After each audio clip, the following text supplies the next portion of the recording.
नमस्ते बच्चों। कक्षा 7 विषय विज्ञान और लेसन है 17वां वन हमारी जीवन रेखा। इसके अपने 2 भाग पढ़ चुके हैं और इसका आगे का जो भाग है अपने पढ़ रहे थे कि जो फेफड़े हैं, ये जो वन है वो हमारे लिए हरे फेफड़ों की तरह कार्य करता है।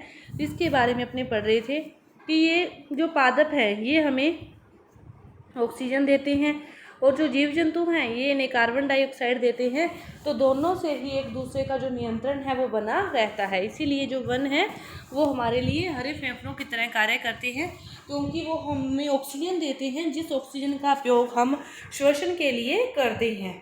इसके बाद फिर टीबू ने उन्हें बताया कि जो वन है वो केवल पादपों और जंतुओं का आवास ही नहीं है, जो कि जो वन है वनों के अंदर अकेले पादप और जंतु ही नहीं रहते। इसके अलावा वन क्षेत्र में जो अनेक मानव समुदाय है वो भी रहता है। इनमें से जो कुछ विभिन्न जातियां हैं, विभिन्न जनजातियां हैं, टीबू ने समझाया कि ये लोग अपनी अधिकतर आवश्यकताओं के लिए वनों पर ही निर्भर रहते हैं। वन ही उन्हें भोजन देते हैं, आश्रय देते हैं, जल और औषधियाँ प्रदान करते हैं। कि मतलब वो लगभग सभी आवश्यकताओं के लिए किस पर निर्भर रहते हैं? वनों पर ही निर्भर रहते हैं। भोजन, आश्रय, जल और औषधियाँ कि ये सारी आवश्यकताएं उन्हें वनों से ही पूरी होती है। वन क्षेत्र में रहने वाले ये लोग वहाँ की जो अनेक औषधीय पादपों के बारे में जानते हैं कि वो वनों में ही रहते हैं। तो अपनी किसी भी बीमारी के लिए जो भी वो औषधि लेते हैं फिर वो वनों से ही रहते हैं। तो उन्हें वन क्षेत्रों में जो लोग रहते हैं उन्हें वे औषधीय पादपों के बारे में ज़्यादा पता होता है, उनको ज़्यादा जानकारी होती है औषधीय पादपों के बारे में। बूजो ने एक छोटे से झरने से पानी पी रहा था तो उसने देखा कि हिरणों का एक झुंड उससे कुछ दूरी पर ही झरने को पार कर रहा था। तो कुछ ही पल में सभी हिरण झाड़ियों में गायब हो गए। सघन झाड़ियां और ऊंची घास जंतुओं को भोजन, और इस प्रकार जो हिरण है उसने देखा हिरणों का जो झुंड है वहां से पानी पी रहा था, यहाँ से हिरण जा रहे थे। तो जो उनका जो झुंड है आश्रय प्रदान करती है कि जो ऊंची घास है वो उसी में वो लुप्त हो जाते हैं, अपनी रक्षा करते हैं दूसरे जीव जंतुओं से। तो ये उन्हें वन में रहने वाले मांस भक्षी जीवों से क्या करते हैं? सुरक्षा प्रदान करते हैं। मांस भक्षी कि जो इनको खाने का प्रयास करते हैं उनसे इनकी क्या करते हैं? ये ऊंची जो घास है सुरक्षा प्रदान करती है। टीपू ने ध्यान से वन के फर्श को देखना आरंभ कर दिया। अचानक कुछ देखकर उसने बच्चों को अपने पास बुलाया तो उसने उन्हें कुछ जंतुओं की लीद दिखाई। विभिन्न जंतुओं की लीदों के बीच अंतर को भी समझाया। तो प्रोफेसर अहमद ने उन्हें बताया कि जो वन अधिकारी है वन में कुछ जंतुओं की उपस्थिति की जानकारी उनकी लीद व पद चिन्हों के आधार पर करते हैं। कि अपने जिसके जीव जंतु के बारे में अपने जानते हैं तो अपने उसके पैर चाल के द्वारा, मतलब यहाँ पर इसके इस प्रकार के निशान हैं तो यहाँ से वो गया होगा, या फिर लीद के द्वारा ही उनको पता चल जाता है कि इस वन में इस स्थान से ये जीव जंतु गया है या इधर वो रहता है। तो बूजो ने सबका ध्यान जंतुओं की लीद की एक बड़ी शैमान डेयरी की ओर आकर्षित किया। उस डेर पर क्या थे? अनेक व्रंग और कैटरपिलर पनप रहे थे। तो उन्होंने नवोद बीज भी अंकुरित हो रहे थे, अनेक प्रकार के नवोद बीज भी क्या हो रहे थे? अंकुरित हो रहे थे। तो प्रोफेसर अहमद ने बताया कि ये जो नवोद बीज हैं कुछ शाकों और झाड़ियों के हैं। जंतु भी कुछ पादपों के बीजों को प्रकीर्णित करते हैं। इस प्रकार जंतु और वनों में पादपों को वृद्धि करने और उनके पुनर्जनन में सहायक होते हैं। जंतुओं का शैवान गोबर नवोद बीजों को उगने के लिए पोषक तत्व भी प्रदान करता है। यह सुनने के लिए बूजो ने अपनी नोटबुक में नोट किया कि पादपों की जो अधिक किस्मों को आश्रय देकर वन शाकाहारी जंतुओं को भोजन और आवास के लिए अधिक अवसर प्रदान करते हैं। ये बात को समझो कि जो पादप हैं वो अधिक किस्मों को आश्रय देते हैं और शाकाहारी जंतुओं को भोजन और आवास के लिए भी वो अधिक अवसर प्रदान करते हैं। शाकाहारियों की जो संख्या है वो अधिक संख्या का अर्थ है कि विभिन्न प्रकार के मांस भक्षियों के लिए भोजन की अधिक उपलब्धता। कि जो मांस भक्षी हैं उनके लिए भोजन की क्या होती है? फिर अधिक मात्रा में उपलब्धता होती है। जंतुओं की विविध किस्में वन के पुनर्जनन और वृद्धि में क्या होती है? सहायक होती है। अपघटक वन में उगने वाले पादपों के लिए पोषक तत्वों की आपूर्ति को बनाए रखने में सहायक होते हैं। जो अपघटक हैं ये वन में उगने वाले पादप हैं उनके लिए पोषक तत्वों की आपूर्ति को फिर बनाए रखने में ये सहायक होते हैं। इस प्रकार वन एक गतिक सजीव इकाई है। वन क्या है? एक गतिक सजीव इकाई है जो जीवन और जीवन क्षमता से भरपूर है। जीवन और जीवन क्षमता, कि इसमें जीवन भी है और जीवन क्षमता, जीवन के प्रति क्षमता भी है। इन दोनों से ये क्या है? भरपूर है। जीवन वन एक गतिक सजीव इकाई है। इसमें सजीव की पूरी मतलब सभी तरह से सजीव ही सजीव है, सजीव की गतिक इकाई है। अब लगभग दोपहर हो गई थी।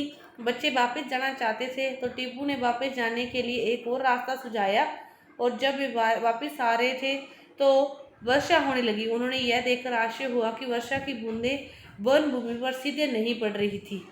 वन ऐसे ये वर्षा हो रही है तो चारों तरफ मतलब पेड़ ही पेड़ पौधे हैं, तो फिर वो सीधे कैसे पड़े? पेड़ पौधों पर जाएगी ये। फिर इसके बाद पेड़ों के अंदर से होती हुई शाखाओं के माध्यम से जो पानी है वो नीचे अवशोषित हो जाएगा, और भौमजल स्तर का जो लेवल है फिर वो क्या हो जाएगा? ऊपर की तरफ आ जाएगा।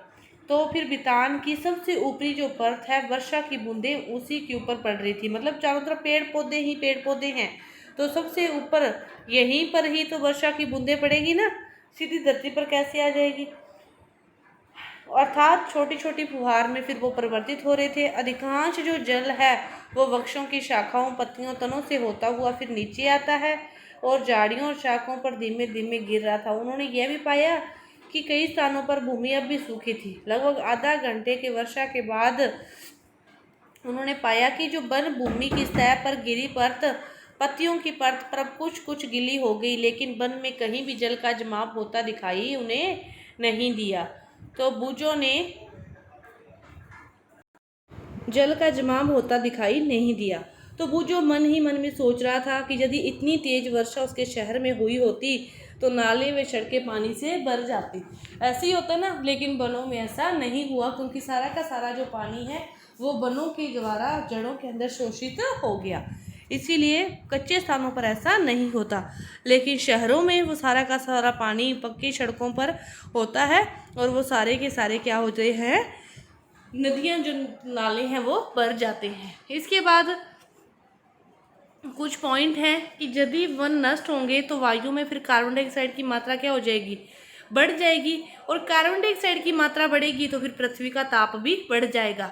पेड़ों और पादपों की अनुपस्थिति में जीवों को खाद्य और आश्रय फिर नहीं मिलेगा, कि पेड़ व पादप दोनों ही नहीं होंगे तो फिर जीवों को खाद्य कैसे मिलेगा और आश्रय कैसे मिलेगा?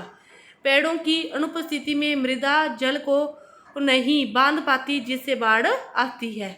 हमारे जीवन और वातावरण के लिए वन अवरोपण घातक है। सोचिए कि हम वनों को सुरक्षित रखने के लिए क्या कदम उठा सकते हैं। हमें इन सभी के बारे में सोचना चाहिए। पेड़ पौधों को काटना नहीं चाहिए, क्योंकि ऑक्सीजन और कार्बन डाइऑक्साइड का जो संतुलन है और जल चक्र है, इन दोनों को किस पर निर्भर है? ये पेड़ों पर ही निर्भर है। और यदि पेड़ पौधों को काटा जाता है ज़्यादा मात्रा में और लगाया नहीं जाता तो फिर इसका जो संतुलन है वो बिगड़ जाता है। तो प्रोफेसर अहमद ने उन्हें बताया कि जो वन है वर्षा जल के प्राकृतिक अवशोषक का कार्य करते हैं, उसे अवस्रावित होने देते हैं। यह जो वर्ष है भौमजल स्तर को बनाए रखने में भी सहायता करते हैं, कि जब भी बारिश होती है वहाँ का जो पानी है पेड़ पौधों के द्वारा धरती से सोख कर फिर वो अंतः जो भौमजल है उसमें पहुँच जाता है, और वहाँ की जो मृदा है, मिट्टी है, वो भी क्या होती है? ज़्यादा उपजाऊ होती है। दूसरी बात, जिस जगह पेड़ पौधे ज़्यादा मात्रा में हैं वहाँ पर फिर बारिश भी क्या होती है? ज़्यादा होती है। लौटते समय बच्चों ने टीपू के गांव में भी 1 घंटे का समय बताया। गांव का मौसम भी काफ़ी सुहावना था। गांव वासियों ने उन्हें बताया कि आसपास वन से घिरा होने के कारण जहाँ पर फिर क्या होती है? अच्छी वर्षा होती है। यही बात मैंने अभी आपको बताई थी। हवा भी ठंडी रहती है, और ज़्यादा पेड़ पौधे होने से जो ध्वनि प्रदूषण है वो भी कम होता है, क्योंकि वो जो आवाज़ है उनकी वो पेड़ पौधे ही शोषित कर लेते हैं। बच्चों ने गांव के इतिहास के बारे में भी जानकारी प्राप्त की। उन्हें यह जानकर आश्चर्य हुआ कि उस क्षेत्र के गांव और कृषि के लिए खेत लगभग 60 वर्ष पहले वन को काटकर उपलब्ध किए गए थे।